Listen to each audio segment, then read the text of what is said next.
30 साल बाद में, तो आप 25 तारीख को माननीय अशोक गहलोत जी के हाथ के चुनाव चिन्ह पे ज्यादा से ज्यादा बटन दबा के 90% से विजय बनाए। काशीलाल चौधरी, काशीलाल चौधरी। मैं एक गरीब किसान का लड़का हूँ, लेकिन आपकी सेवा के लिए आया हूँ। आपकी सेवा में कोई कमी नहीं छोड़ूंगा, आपके मान सम्मान में कोई कमी नहीं छोड़ूंगा। आप अशोक गहलोत जी की सरकार फिर से आ रही है, इसलिए 25 तारीख को आप हाथ के चुनाव चिन्ह पे बटन दबा के ज्यादा से ज्यादा संख्या में मतदान करें। मेरा यही निवेदन है मेरे पिता तुल्य बुजुर्गों और भाइयों और मेरी माताओं बहनों, इस बार कांग्रेस का हाथ, अपना विकास, ये हाथ और अपना विकास ध्यान रखे। राम राम साहब, माननीय दीपेंद्र जी हुड्डा साहब संबोधित करेंगे। बहुत बहुत धन्यवाद। घासीलाल जी बोलते कलर काम ज्यादा करने में विश्वास करते हैं, तो उनकी विनम्रता शालीनता को मालपुरा का नया श्रवण इतिहास समझे। और निवेदन करूंगा, आज मुख्यमंत्री अशोक गहलोत जी की ऐतिहासिक जनसभा घासीलाल जी चौधरी साहब के सम्मान और समर्थन में हमारे बीच आए श्रीमान दीपेंद्र जी हुड्डा साहब, जो हमारे सांसद हरियाणा से हैं और राष्ट्रीय कांग्रेस में बड़ी महत्वपूर्ण भूमिका रखते हैं। आदरणीय दीपेंद्र जी हुड्डा साहब। राम राम साहब। बिगड़ जाता है। आज इस चुनावी सभा में उपस्थित हमारे भाई और मालपुरा से होने वाले विधायक, जब 3 को गिनती आएगी तो आज का ये माहौल, आपकी भावना, आपकी संख्या ये बता रही है कि मालपुरा से कांग्रेस के हमारे प्रत्याशी घासीलाल जी यहाँ से जीत के जयपुर पधारेंगे। और मैं ये भी कहना चाहता हूँ, आपको आप समझ सकते हैं कि 2 दिन बचे हैं, कल 5 बजे तक चुनाव प्रचार। मुख्यमंत्री जी गहलोत साहब भी आपके बीच में थे, जो आखिरी 2 दिन हो, एक दिन में ज्यादा से ज्यादा 5 सभा कर सकते हैं, और कल ज्यादा से ज्यादा 3 या 4 सभा की थी। तो जो आखिरी 5-7 सभा पूरे राजस्थान में जो चुनी जाती है, कहाँ मुख्यमंत्री जी का कार्यक्रम होगा, वो वहीं चुनी जाती है जहां पर कांग्रेस का परचम लहराने वाला ये वही सभा चुनी जाती है। क्योंकि हमने भी सरकार चलाई है 10 साल तक, हरियाणा में हुड्डा साहब भी मुख्यमंत्री रहे हैं, हमने सब जो है सत्ता भी देखी है। और इसीलिए इस आधार पर मैं कह सकता हूं, और हाईकमान ने भी, कांग्रेस आला कमान ने भी मुझे विशेष रूप से आज आपके बीच में भेजा है, तो बहुत बड़ा विश्वास घासीलाल जी पे व्यक्त किया है। मैं आप सबसे पूछना चाहता हूं, जो कांग्रेस हाईकमान का विश्वास है, उस विश्वास को आप पूरा उतारोगे कि नहीं उतारोगे? एक बार हाथ खड़ा करके मैं आपसे पूछना चाहता हूं। उतारेंगे। और मैं देख रहा था जोश, नौजवान साथी युवाओं में जोश देख रहा था चारों तरफ, जयकार, ये भावना, ये जोश, ये ऐसे ही नहीं बनता। ये जीता हुआ चुनाव, मैं इसको आज चुनावी सभा नहीं, मैं इसको आपकी जीत का जश्न मैं देख रहा हूं। यहाँ पे चुनाव की सभा नहीं है। हमारे अध्यक्ष प्रभातीलाल चौधरी जी, कन्हैयालाल सैनी जी, रामविलास चौधरी जी, राममोहन मोहन जी, हमारे भाई अनिल चोपड़ा जी, सभी पिता बुजुर्ग नौजवान साथी। अभी गहलोत साहब ने जैसे कहा, मैं लंबी बात नहीं कहूंगा आपके बीच में, जो गहलोत साहब ने कहा, पहली बात प्रदेश की बात, राजस्थान में अच्छा काम हुआ है, गहलोत सरकार ने अच्छा काम, कांग्रेस पार्टी ने अच्छा काम किया है। ओल्ड पेंशन स्कीम की बात हो, 500 रुपए में सिलेंडर की बात हो, 150 रुपए मनरेगा की बात हो, किसान को राहत देने की बात हो, हर वर्ग के लिए अच्छा काम किया है। आज हरियाणा तक भी राजस्थान की कांग्रेस सरकार के काम की चर्चा हरियाणा में भी लोग यही मांग कर रहे हैं। अगले साल हरियाणा में सरकार है, मैं अच्छी खुशखबरी वहां की आपके पास लेके आया हूँ। हरियाणा में भी हुड्डा साहब के नेतृत्व में कांग्रेस पार्टी सरकार बनाने जा रही है, और हमारा भी एक ही घोषणा पत्र है कि राजस्थान में जो कांग्रेस की सरकार ने सारी योजनाएं लागू करी, हरियाणा में भी कांग्रेस की सरकार बनते ही हुड्डा साहब सारी योजनाओं को लागू करने का काम करेंगे। तब अंदाजा लगा सकते हैं निश्चित तौर से अच्छा काम हुआ है। वो अच्छा काम करे तो उसको सराहना चाहिए, उसको मौका देना चाहिए। हम लोग बैठे हैं हरियाणा में, राजस्थान के बॉर्डर पे, हमारे पास रोटी बेटी का रिश्ता है। राजस्थान से सारी खबर आती है।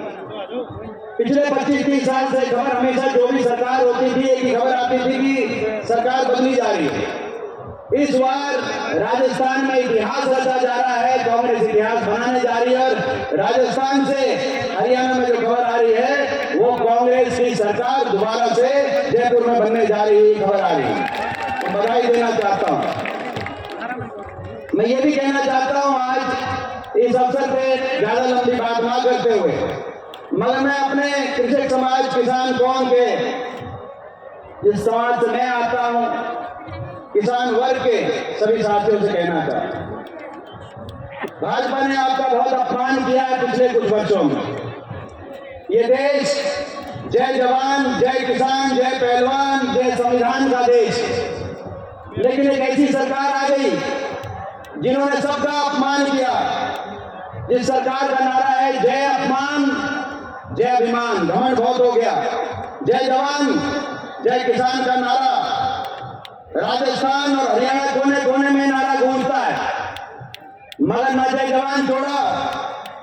अग्निवीर योजना ले आए, फौज की पक्की भर्ती बंद हो गई। सबसे ज्यादा राजस्थान और हरियाणा का नौजवान जाता था 4 साल के बाद बिना पेंशन के घर वापस आ जाते हैं। कहीं रिश्ता हो जाए, बताए फौज में है तो चेक करना पड़ता है कि अग्निवीर में है, कहीं 2-3 साल बाद बिना पेंशन घर में आ जाए या पक्की फौज में भर्ती। न जय जवान छोड़ा, जय किसान का नारा होता था।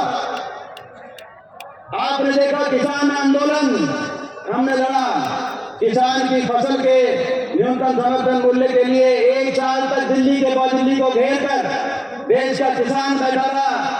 खास तौर पर जिस प्रदेश में हरियाणा का, वहां का किसान, राजस्थान, पंजाब, यूपी, सारे हम बैठे रहे। 750 किसानों की जान चली गई, 750 किसानों ने अपनी जान कुर्बान कर दी।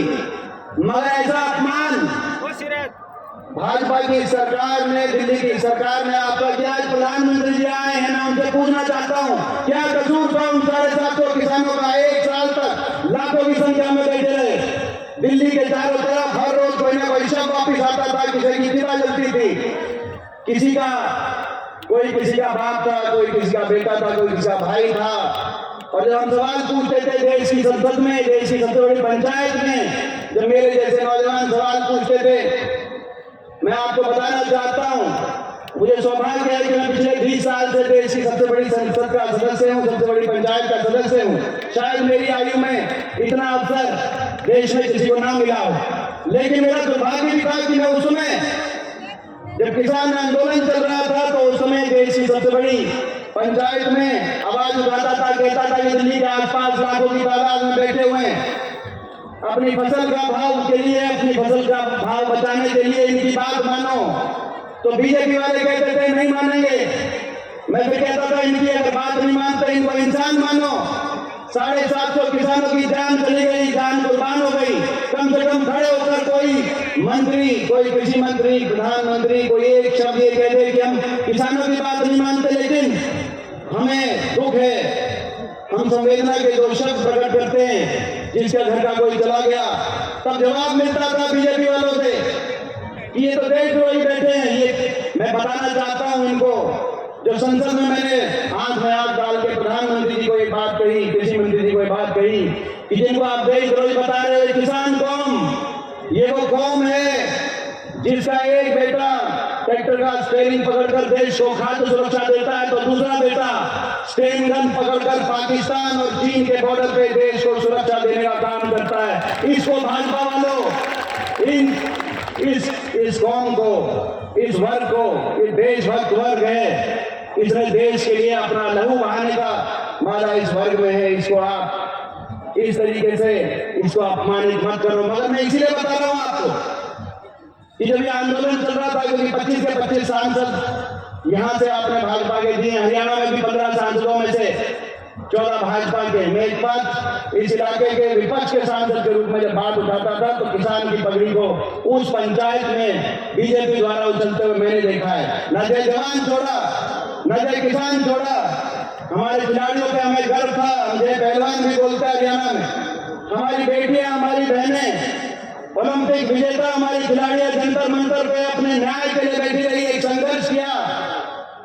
लेकिन भारतीय जनता पार्टी और इसके नेता जो खेल में राजनीति खोजते हैं, जो खिलाड़ियों के साथ फोटो खिंचवाने के लिए अगर हमारी बेटियां मेडल लेके आती हैं ओलंपिक से तो दिल्ली में एयरपोर्ट पे पहुंच जाते हैं, और अगर क्रिकेट टीम पहुंचती है अहमदाबाद फाइनल में तो वहां पहुंच जाते हैं, फोटो खिंचवाने तो पहुंच जाते हैं खिलाड़ियों के साथ। लेकिन उन बेटियों ने जब अपनी इज्जत के लिए न्याय की लड़ाई लड़ी, जब हरिद्वार पहुंची हमारी पहलवान बेटियां और कहा कि हम ये यहाँ पर अपने महिलाओं को यहाँ बहा देंगे, तो किसी एक भाजपा के नेता, सांसद, मंत्री, खेल मंत्री, प्रधानमंत्री का बयान ये नहीं आया कि आप मत करो ये काम, आपको न्याय इस देश में मिलेगा। तो वो देश है जहाँ बहन बेटी की, अपने से दुश्मन की बहन बेटी की इज्जत को भी स्वयं की इज्जत माना जाता है। लेकिन ये कहा गया भाजपा द्वारा कि ये कौम की है।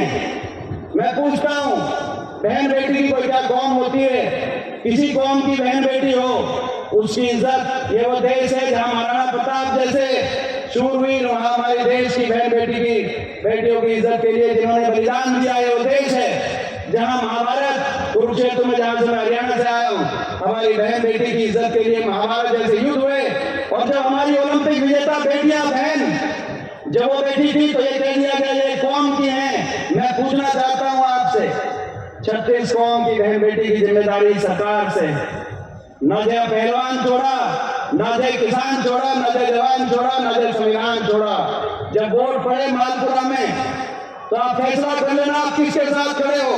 750 किसानों की जान लेने वाली बीजेपी के साथ आप खड़े हो, या किसान की न्याय की लड़ाई में साथ देने वाले घासीलाल चौधरी के साथ आप खड़े हो। आप फैसला कर लेना, आप फैसला कर लेना कि आप किसके साथ खड़े हो। हमारी महिला, हमारी बहन बेटियों के, हमारे खिलाड़ियों के साथ अन्याय करने वाली सरकार के साथ खड़े हो, या उसकी न्याय की लड़ाई में। मैं विशेष तौर से आज हरियाणा से चल के एक ही बात कहने आया हूं। जब हम लड़ाई लड़ रहे थे, जब किसान की लड़ाई लड़ रहे थे, तो पूरे राजस्थान में एक नौजवान ने अगर कंधे से कंधा मिलाकर उस लड़ाई में हमारा साथ दिया तो घासीलाल चौधरी जी ने उनका साथ दिया। मैं ये बताने आपको आया हूँ, और मैं ये बताने आया हूँ, जब हम हमारी महिलाओं, हमारी बेटियों और पहलवानों के साथ जंतर मंतर में लड़ाई लड़ रहे थे, और उस लड़ाई में उस चक्रव्यूह में अपने आप को अकेला पाते थे, तो पूरे राजस्थान में उस लड़ाई में अगर कोई साथ देने हमारे आया तो घासीलाल चौधरी मेरा भाई आया। ये मैं आपको बताने आया हूँ। तो इन्होंने तो लड़ाई लड़ी है और इनको मौका मिला है, और आपके बीच में हम भी बहुत आशा और उम्मीद के साथ आए हैं। मुझे पूरा उम्मीद, आशा और विश्वास है कि आपका आशीर्वाद मिलेगा। आप सबसे मैं आके मैं पूछना चाहता हूँ, भाई ये पूरा आशीर्वाद, पूरा साथ आपका, कोई कसर तो नहीं छोड़ोगे भाई? जब जिस दिन नतीजा 3 तारीख को कांग्रेस की सरकार जयपुर में बन रही हो, उस दिन घासीलाल जी का फोन खुड़केगा। हरियाणा में हमारे पास की MP साहब आप आए थे और आप आए थे, तो मेरी जो जीत सुनिश्चित थी उसमें आपके आने से भी 4 चांद लगे। ये टेलीफोन करवाओगे, इनसे नहीं करवाओगे? आपका धन्यवाद बहुत बहुत, और घासीलाल जी को बहुत बहुत शुभकामनाएं, अग्रिम बधाई।